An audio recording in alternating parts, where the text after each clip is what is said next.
여러분 안녕하세요. 7월 30일 말씀 묵상 시작하도록 하겠습니다. 우리 찬양 주께서 주신 동산에라는 찬양입니다. 주께서 주신 동산에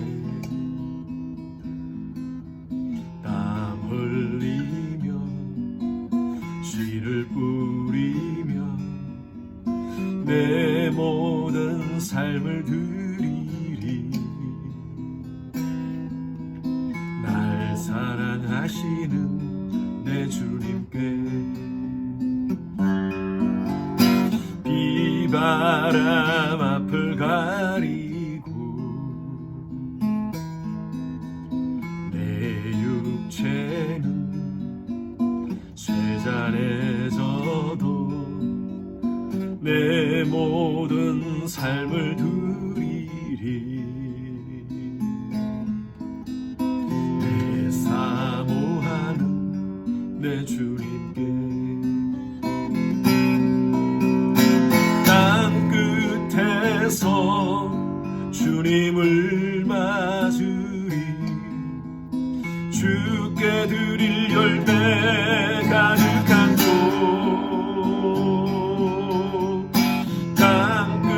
끝에서 주님을 배우리.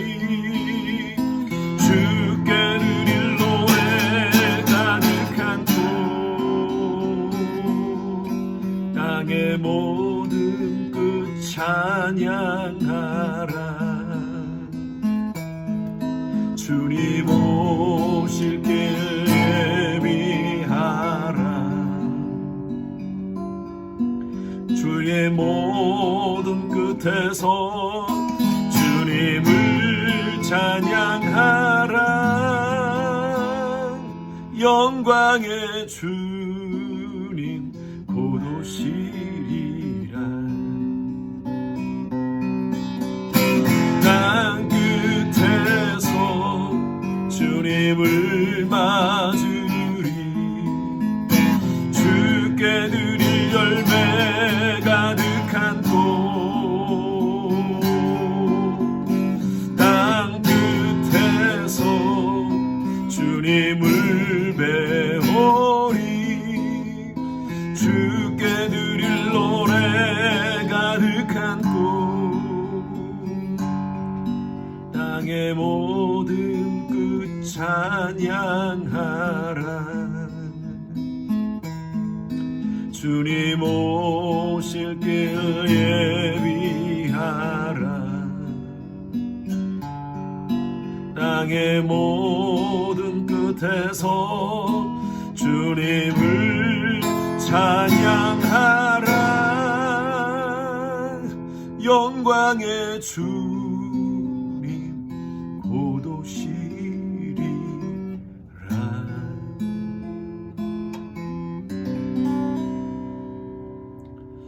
네, 제가 치는 기타가 저희 아버님이 한 30년 전에 제가 한 25살 군대 그때 막 제대하고 나오니까 저한테 선물로 주신 기타입니다. 그때 굉장히 비싼 기타, 외제 기타 어베이션을 저한테 선물로 주셔서 지난 30년 동안 기타를 사용했는데 프레시다 다 이렇게 망가졌어요. 그래서 제가 지금 오늘 프렛을 다 갈아서 여기까지 다 갈아가지고 지금 새로 쳤는데 소리가 조금 이상하죠. 지금 그래도 제가 이걸 쓰고 싶어서 계속 이 기타를 쓰고 싶어서 저희 아버님이 주신 유품이기 때문에 쓰고 싶어서 이렇게 고쳐서 오늘 찬양을 부르니까 더 감동이 있습니다. 우리 한 번 더 땅 끝에서 한 번 더 부를까요? 땅 끝에서 주님을 맞으리. 주께 드릴 열매 가득한 곳 땅 끝에서 주님을 배우리. 주께 드릴 노래 가득한 곳 땅의 모든 끝 찬양하라. 주님 오실 길 예비하라.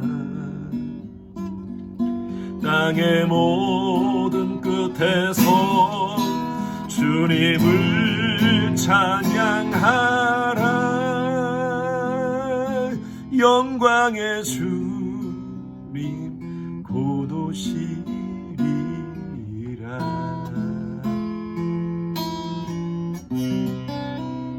아멘. 오늘 함께 묵상할 말씀은 로마서 4장 16절과 17절 말씀 같이 우리 합독하겠습니다. 로마서 4장입니다.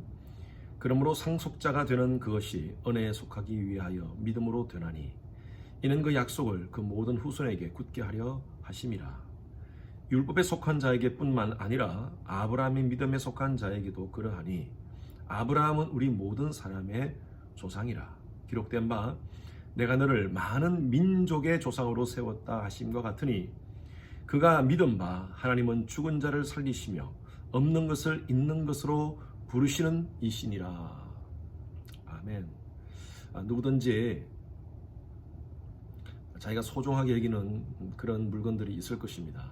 저는 저 기타가 제게는 참 소중하게 여기지는 그런 물건입니다. 제 아버님이 저에게 하나님을 찬양하고 평생 하나님을 섬기라고 그 당시만 해도 제가 사역자가 되는 줄 모르시고 제게 워낙 음악을 좋아하니까 군대 제대하고 나서 이제 세상 음악 하지 말고 너는 이제 하나님 찬양하는 음악 해라 라고 해서 저 기타를, 그때 비싼 기타를 제게 사주셨습니다. 저는 늘 잊지 않고 저 기타를 볼 때마다 저희 아버님의 말씀이 생각납니다. 너는 하나님을 찬양하는 자가 되라 라는 그 말씀입니다. 그래서 저는 하나님을 찬양하는 찬양 사역자로 평신도로 그렇게 지내다가 이제 목회자가 되어서 하나님을 찬양하는 말씀을 전가하는 사명자로 살고 있습니다. 이스라엘 백성에게도 잊지 못할 그런 조상들이 있습니다. 가장 첫 번째 조상은 바로 다윗입니다. 다윗을 잊지 못합니다.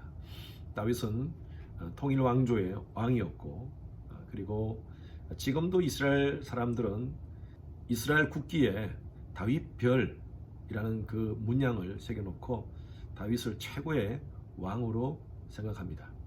두 번째는요, 모세라는 사람이죠. 애굽의 종되었던 이스라엘 백성들을 하나님의 명령을 따라서 출애굽시켰던 리더였습니다. 그리고 특별히 모세를 이스라엘 백성들이 참 존경하는 이유는 바로 율법을 받았기 때문입니다. 시내산에서 모세는 하나님 말씀, 율법을 받았습니다. 그리고 이스라엘 백성들에게 잊지 못할 또 한 인물은 아브라함입니다.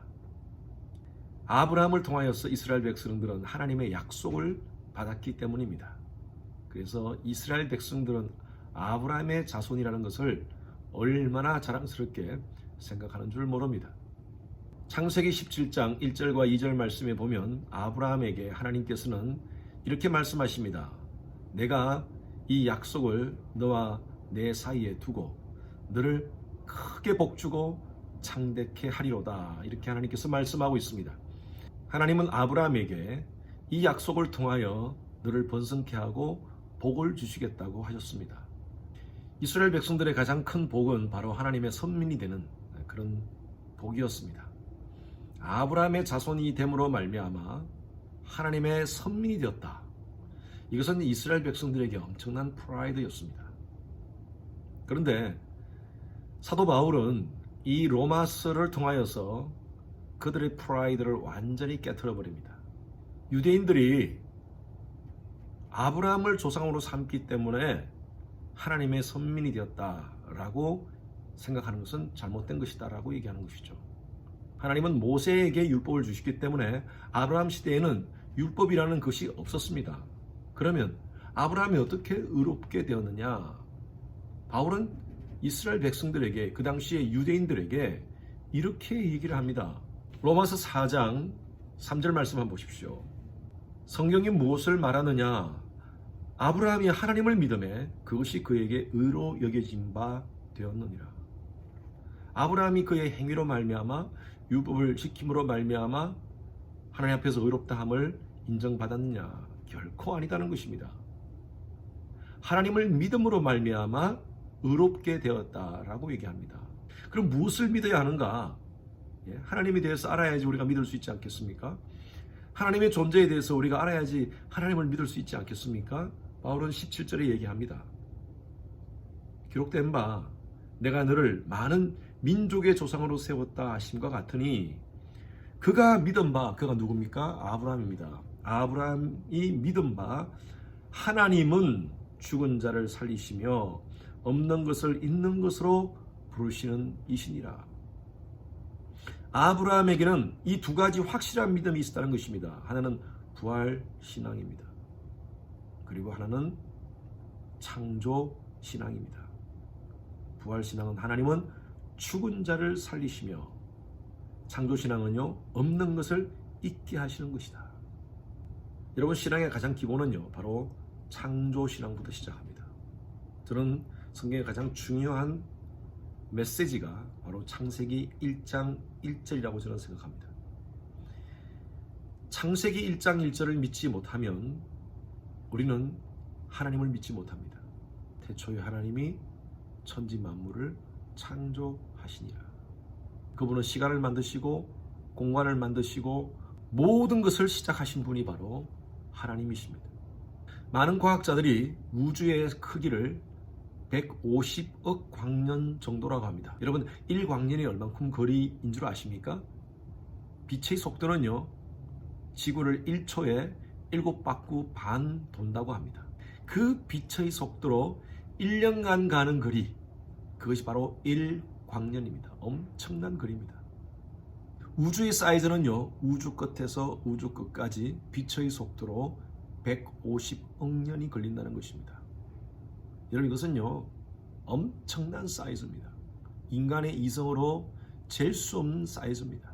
그런데 학자들마다 150억 광년이라고 얘기하는 사람이 있는가 하면 200억, 500억 그렇게 얘기하시는 분들이 있습니다. 오차가 1억 광년만 해도 엄청난 사이즈입니다.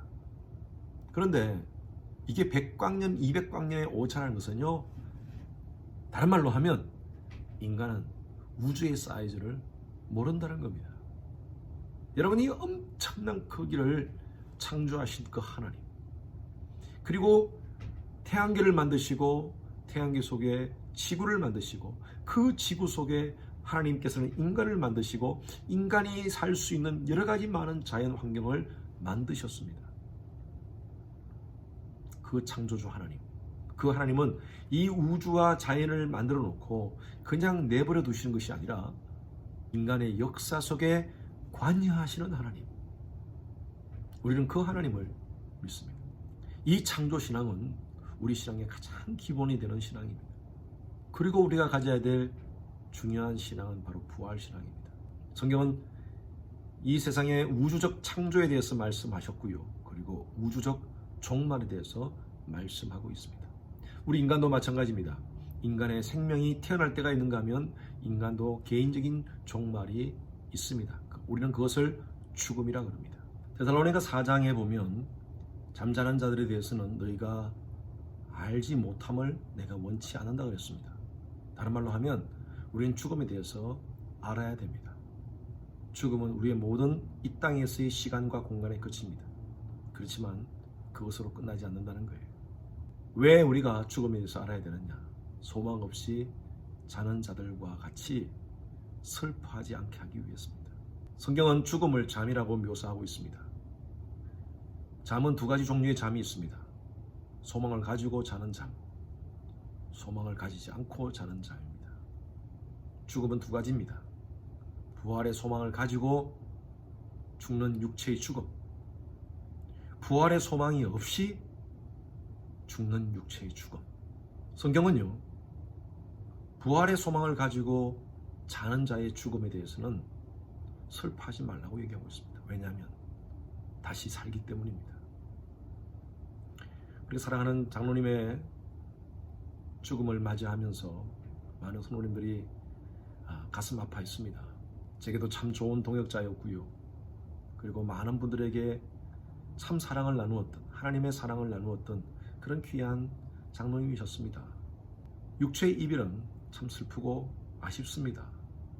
그러나 마냥 슬퍼하지 않는 것은요, 하나님께서 그 영혼을 천국으로 받으셨기 때문입니다. 그래서 가족들이 저에게 그렇게 부탁을 하셨어요. 장례식을 할 때 목사님 천국 환송 감사 예배로 드렸으면 좋겠습니다. 우리가 그렇게 예배를 드렸고요. 또 어제 납골 봉안 예배에서도 지난 60년 동안 이 땅에서의 삶을 하나님 앞에서 바르게 살았던, 참 잘 살았던 장로님을 생각하고 하나님께 감사하는 그런 예배를 드렸습니다. 이것이 바로 소망을 가진 자의 죽음을 대하는 태도입니다. 부활이 없다면 예수를 믿는 것이 정말 헛된 것입니다. 우리가 드리는 예배도 그렇고 우리가 부르는 찬양도 그렇고 우리가 드리는 기도도 그렇고 부활이 있기에 살아계신 하나님을 믿기에 저와 여러분들은 예배가 의미가 있고 찬양이 의미가 있고 기도가 의미가 있습니다. 우리에게 부활의 산소망이 되신 예수 그리스도가 계시기에 우리는 희망이 있습니다. 나와 함께 하시는 그 부활의 예수 그리스도를 믿기에 우리는 힘들고 어려운 상황 속에서 하나님 바라봅니다. 그리고 그 모든 어려움을 극복해 나갑니다. 성도 여러분, 이 신앙을 확실하게 붙잡읍시다. 아브라함이 바로 이 믿음을 가졌기에 하나님께서 의롭다라고 인정해 주신 것입니다. 17절 말씀 꼭 기억하십시오. 하나님은 죽은 자를 살리시며 없는 것을 있는 것으로 부으시는 하나님. 우리 그 하나님, 죽은 자를 살리시는 부활의 하나님, 없는 것을 있는 것으로 만드시는 창조의 하나님, 부활과 창조 신앙을 가지고 오늘 하루도 믿음으로 살아가시는 여러분 되시길 바랍니다. 부활과 창조의 신앙을 가진 그리스도인들은 늘 3V를 외치며 살아갑니다. 첫 번째 V는요, 바이탈리티입니다. 역동적으로 살아갑니다. 오늘 내게 주신 이 하루를 창조의 하나님, 부활의 하나님을 믿고 모든 환경을 믿음으로 극복하는, 그리고 최선을 다하는 바이탈리티의 삶을 삽니다. 두 번째는요, 비전의 삶을 삽니다. 꿈을 갖습니다. 내일의 희망을 갖습니다. 앞이 캄캄하게 보이지 않는 그런 상황이다 할지라도 내게 능력 주시는 자 안에서 내가 모든 것을 할 수 있다는 그 비전을 품고 살아가는 자가 바로 창조와 부활 신앙을 가진 자입니다. 그리고 세 번째는요, 빅토리를 외칩니다. 여러 가지 많은 사탄의 유혹과 사탄의 공격이 있다 할지라도 예수 그리스도의 이름을 외치면서 우리는 승리합니다. 오늘 하루도 창조와 부활 신앙으로 비전과 빅토리와 바이탈리티 신앙을 가지고 승리하시는 여러분 되시기를 주님의 이름으로 축원합니다. 기도하겠습니다. 주님, 감사합니다. 아브라함을 하나님께서 그 창조와 부활의 신앙을 믿음으로 말미암아 의롭다라고 칭해 주신 것과 같이 우리의 삶 속에서도 하나님, 늘 창조주 하나님을 신뢰하고 부활의 하나님을 신뢰하고 하나님을 의지하며 믿음으로 살아갈 때 하나님께서 우리를 의롭다 칭해 주시는 은혜가 있게 하여 주시옵소서. 창조와 부활의 신앙을 가지고 바이탈리티, 비전, 빅토리를 외치며 오늘 하루도 내게 주신 시간과 물질과 사명을 붙잡고 하나님 영광 돌리며 살아가는 저들의 삶이 되게 하여 주시옵소서. 감사드리며 살아계신 예수 그리스도 이름으로 기도드렸습니다. 아멘. 오늘도 창조와 부활의 신앙으로 바이탈리티, 비전, 빅토리의 삶을 사시는 여러분 되시기를 주님의 이름으로 축원합니다. 여러분 축복합니다. 사랑합니다.